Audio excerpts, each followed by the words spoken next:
Mr. Chairman, I thank members for their valuable thoughts and comments.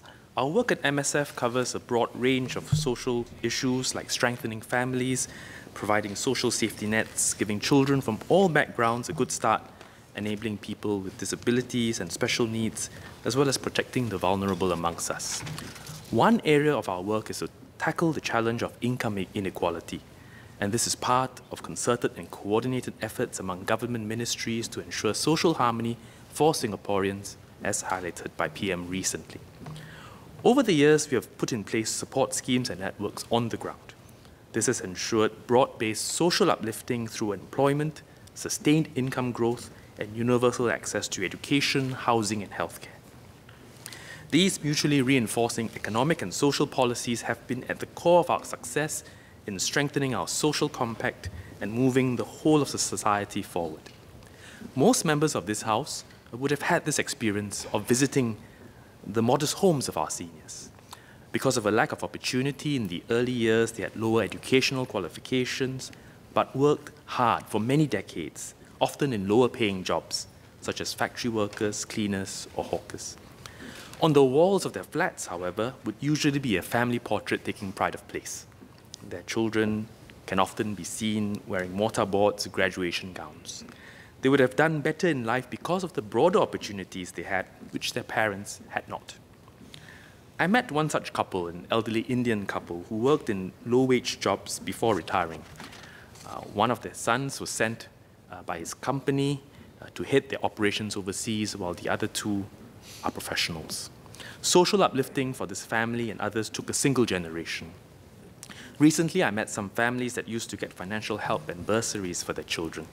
For various reasons, these middle-aged parents didn't do so well when they were growing up and needed help with, say, arrears, health problems, and unemployment. Their parents were low income. They, too, remained low income. But they have since stopped approaching social service agencies for help because their children have recently graduated from university, polytechnic, IT, and found jobs. And for these families, it took yet another generation. So our broad-based policies continue to keep the engine of social mobility strong. Having said that, as society develops, it tends to settle and stratify, and those who remain at the lower end of the income spectrum face the risk of remaining there for a variety of intractable reasons: health, disability, family problems, incarceration, addiction, unemployment, and many other reasons. And because of economic and technological disruption picking up pace, families that have been doing well all along may suddenly find themselves in dire straits, for example, because the main breadwinner has been made redundant or retrenched. What this means is that we must focus even harder on targeted interventions over and beyond our broad-based social policies. Members asked about MSF's specific role in tackling this issue. We have made deliberate moves to strengthen social mobility by providing early upstream support and more targeted assistance to lower-income Singaporeans. Education has been key in the government's efforts to improve social mobility. MSF's touchpoint starts much earlier, before the formal schooling years. As shared by my colleague, Senior Parliamentary Secretary Faisal, we will continue to expand the provision of affordable, accessible, and quality preschool places so that every child can have a good start in life. For children from low-income families, we embarked on the Kids Start pilot in 2016 to proactively identify them early and support them intensively through early access to health, learning, and developmental support. Early feedback on Kids Start's impact on child outcomes has been promising. We have also steadily strengthened our social support system. Since 2013, we have progressively set up social service officers, or SSOs, to bring more accessible and coordinated social assistance to Singaporeans. In the past few years, we have enhanced the coverage of ComCare assistance by expanding the income criteria and increased the cash amount of long-term assistance. And as I shared in my opening speech, we are continuously seeking to improve our schemes and social service delivery so that we can maximize the impact of social services and community resources. Our other recent initiatives are in the same spirit, involving stronger collaboration with other agencies and VWOs, and listening even more actively and intently to the community. For example, we've set up an interagency committee comprising government agencies and VWOs to see how we can all work much closer together to tackle offending, reoffending, and to support offenders to rehabilitate and reintegrate into the community. We have also set up a youth advisory group comprising 12 young people, some of whom have been through very, very difficult times, to help us review and test our policy ideas and better implement policies and programs so as to reach out to young people at risk. To support vulnerable seniors with multiple or complex needs and facilitate planning, SSOs will continue to work closely with the Agency for Integrated Care, or AIC, and other community agencies to strengthen the community networks for seniors. Some VWOs I spoke to highlighted the importance of upstream preventive work that could enable us to identify and intervene at the start where families or individuals show signs of need. We will closely work with them to do so. Mr. Seah Kemping rightly pointed out that our shared values lie at the heart of our social compact. Our policies to improve social mobility are motivated by our conviction to build a Singapore where all of us can lead lives with dignity and meaning and participate and contribute in our own ways. This is not only about enabling personal responsibility, but about society collectively stepping in to play a part. At the National Day Rally 2013, Prime Minister articulated the new way forward where the community and government do more to support individuals, especially vulnerable groups like the low-income, elderly, and persons with disability. We will continue to support individuals to be self-reliant. And this is where we do not just provide a safety net, but a trampoline to help people to bounce back up where possible. This requires a whole network of support to break the cycles that have led to the situation. It is not just about referring and providing someone in need with the right assistance, but more importantly about showing empathy to fellow Singaporeans and banding around to lend support. Collective responsibility and personal responsibility are not trade-offs. The community and the government doing more does not mean that individuals are disempowered to play their part. If we each put in our bit and work together, we reinforce one another and multiply our ability to tackle challenges manifold. So we must continue to make space for the community to contribute alongside government to help those who need help to regain their footing. And as we do so, we must be careful not to erode the dignity and resolve of individuals in wanting to improve their own or their families' lives. Mr. Chairman, this whole-of-society approach runs through MSF's continued efforts to improve outcomes for vulnerable and at-risk groups. This includes our work on children and young persons and individuals who sleep rough in the open. Ms. Silva Lim asked for an update on whether we'll be raising the age in the CYPA to 18 years old. Our review of the youth justice system is ongoing, with the CYPA being one component. Our approach towards youth offenders is premised on gradated intervention. Where possible, we do not want youth to enter the criminal justice system. Since 2016, we have stationed social workers at police divisions to assess the risks and needs of youth offenders up to 19 years of age. Where suitable, youths are referred to attend diversionary programs to address the risks of reoffending. Nonetheless, some youths may require firmer intervention where the offence is more serious or where family support is unavailable. These youths would tend to be heard by the community court, which adopts a more restorative and rehabilitative approach compared to adult courts. Our aim remains the same: to ensure youth offenders receive in Singapore appropriate help to reintegrate into society. Mr. Murali Pillay suggested for the CYPA to protect children beyond serious physical harm, including children with persistent school absenteeism issues. Irregular or non-school attendance can be a manifestation of complex underlying family issues such as marital, financial, or health challenges. Statutory intervention and legal enforcement cannot be the only or go-to approach. The use of legislative levers is insufficient on its own, and so our approach must continue to work with community partners to provide a range of help options to holistically and sustainably address the family's needs. And as to Mr. Murali's specific case that he's dealing with, we will support the work of the partners on the ground to try to help this family. Another issue that will benefit from government-community partnership is rough sleeping or homelessness.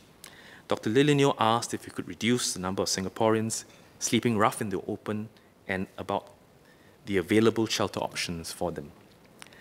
MSF assists around 300 reported cases of homelessness each year, and this has remained thereabouts for the last 5 years. This is the segment of cases we encounter where persons sleep in public places instead of returning to their homes due to, as the member says, family conflicts, disputes with co-tenants, cluttered homes, and many other reasons. Sleeping in the rough puts their welfare, health, and safety at risk and also impacts the immediate neighborhood and their concerns. MSF officers regularly engage persons sleeping rough in Chinatown and other locations to provide assistance that may be needed to address the challenges they face. We need a more coordinated, whole-of-society approach to address the underlying issues and needs of these individuals. MSF works closely with other frontline agencies and the community to reach out and coordinate the help that they need. This may include admission to a shelter, financial assistance or counseling for social or family issues, or for us to work with MOM to give the employers a call if they are foreigners, for instance, sleeping rough, to be close to workplaces. MSF has also established referral protocols and platforms between SSOs, family service centres, and HDB to assist persons facing complex social and housing issues. We can do more and will continue to strengthen interagency coordination and information sharing to enable clients to secure stable housing. Individuals who are unable to work and have no financial means and family support may be admitted to welfare homes. For those who are work capable, the welfare homes will work towards reintegrating them into the community. Individuals who have exhausted all housing options may be supported by transitional shelters which provide temporary accommodation. During their stay, individuals can continue to work or receive assistance to seek employment and access social services and other assistance to address their needs. We are blessed that there are community groups which are reaching out actively to befriend these individuals and encourage them to seek assistance. We have been engaging these groups to see how we can work even more closely together and welcome more to partner us on this journey forward. Members of the community can also play their part by looking out for those in need and rendering assistance or referring them to us in MSF. Mr. Chairman, I now move on to speak about the social service sector. The sector and those who work in it are vital and indispensable partners in our mission to tackle income inequality, lift families and individuals, protect the vulnerable, and ensure that no one is left behind. As I hear more about the work that social service professionals do each and every day, I am humbled and inspired by the deep care and concern that they show towards fellow Singaporeans. But the social service sector is not immune to the challenges that affect other sectors, an aging workforce and slowing workforce growth, and the need to upgrade skills and innovate work processes. In addition, our future social needs are growing in complexity and intensity and will inevitably demand more from the sector and our professionals. It is therefore timely to reflect on how the sector can be better prepared for future demands and challenges to sustain and also to multiply their impact. In 2016, NCSS and our social service partners laid out a vision and a roadmap for the sector through the Social Service Sector Strategic Thrusts, or 4ST. This is a strategy developed for the social service sector by members of the social service sector. They have highlighted 3 key areas. The first is empowered individuals, families, and communities. The social service sector believes in treating everyone, especially the vulnerable, with dignity and care. The way help is given to individuals and families should empower them, enable them to take personal responsibility for their lives and build resilience. The second is effective VWOs that deliver quality, innovative, and sustainable solutions. VWOs deliver more effective and impactful services when they're well-run, healthy, and innovative. Good organizations can create more impact with the same amount of resources. The third is a caring, collaborative, and impactful social service ecosystem. The social service sector does not exist in isolation, but seeks to work with the wider community, bringing everyone together to contribute our skills, time, and resources to care for the vulnerable. The impact is not only on those being helped, but also in transforming the nature and character of society. So I'm very glad that VWO sector partners and NCSS have come up with this shared vision. Many VWOs have already rallied behind their vision and exemplified it in their work, and I hope this remains a good guidepost to shape the work of the sector towards stronger collective impact. So for our VWOs to be effective, we need to continue to get good people to join and stay in the sector. Our social workers, therapists, psychologists, and teachers all work to improve and shape the lives of their beneficiaries, with many of them going the extra mile. One such dedicated professional is Ms. Teo Ya-Fen, a speech and language therapist at the Cerebral Palsy Alliance of Singapore. She helps adults with disability overcome speech impediments so that they can better integrate and contribute to society. She has been actively advocating the importance of speech therapy for her clients, as she believes it improves their health, safety, and ability to communicate. For example, speech therapy services ensure that any early signs of swallowing difficulties in persons with cerebral palsy are recognized and managed, preventing complications such as chest infections. Ultimately, Ya-Fen believes in a Singapore where persons with disability are fully integrated and can contribute to the community. Many of those who work in the social service sector do not do it for the remuneration. They see it as a calling. Nonetheless, they deserve to receive a fair and competitive wage and have their contributions duly recognized. Every 3 years, MSF reviews salary norms for our government-funded programs. After this year's review, the salary norms will increase by up to 12% across the various funded social service professions and job levels. For example, a senior teacher trained in early special needs education may expect an increase of about 8% after the revision. Accordingly, MSF's recurrent funding to our VWO-run programs will increase by about $11 million, or 5%, in FY 2018. The updated norms form the basis for NCSS's salary guidelines for the social service sector, and I urge VWOs to use these guidelines to guide your wage adjustments.